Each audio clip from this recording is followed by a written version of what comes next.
Bonjour et bienvenue sur cette vidéo. Aujourd'hui, nous allons voir le 5e ennemi invisible. Si tu n'as pas regardé cette série de vidéos, je t'invite à regarder sur ma chaîne les autres vidéos où je parle des 5 autres ennemis. J'ai fait une vidéo par ennemi invisible. Et avant tout, n'hésite pas aussi à t'abonner à ma chaîne si ce n'est pas déjà fait.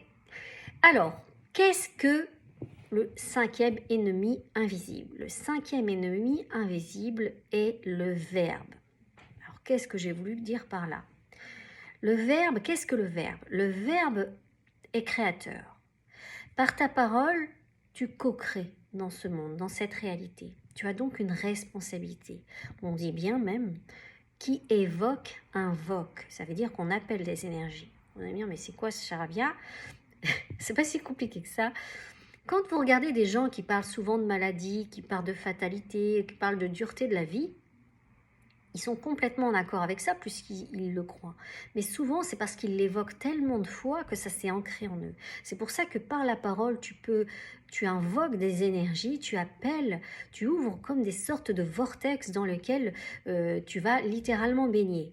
Alors, si ton verbe est créateur, si par ta parole, tu peux créer des choses dans ta réalité, autant que ce soit des paroles qui soient orientées vers la réalité vers laquelle tu souhaiterais aller, vers laquelle tu souhaiterais pleinement t'incarner, pleinement vivre ce que tu as à vivre. Donc c'est pour ça que l'idée, je vais te donner aujourd'hui 3 clés avec lesquelles tu vas pouvoir vraiment orienter, rectifier le tir si toutefois tu ne le faisais pas avant. Première clé, l'une des premières clés qui peut être donnée ici, auquel je pense, c'est vraiment de se dire qui évoque, invoque. Ça veut dire quoi? Ça veut dire que par ma parole, il faut que je fasse attention. Par exemple, vous avez des expressions du genre j'ai de la misère à. Bon, bah déjà, oublie, si le mot misère, tu évoques de la misère.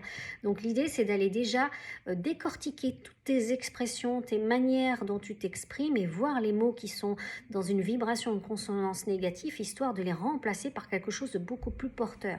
Du genre, c'est génial, c'est magnifique, c'est superbe, c'est grandiose. Ça amènera déjà une vibration tout autre et un champ d'expérience aussi en adéquation avec ces mots.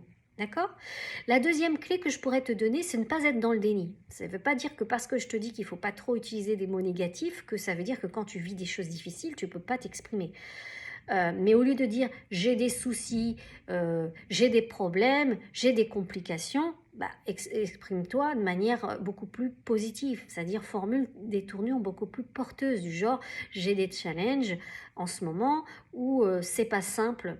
Pour le moment, ça sous-entend que tu ne figes rien, parce que c'est pas simple, ça a toujours été comme ça. C'est comme si tu condamnais, que tu figeais ta situation. Donc, il faut vraiment faire attention à la manière dont tu t'exprimes et comment tu exprimes les choses. Parce que, encore une fois, par la parole, on peut condamner, mais par la parole, on peut aussi bénir. Donc, par ces deux aspects, l'idée, c'est de se responsabiliser.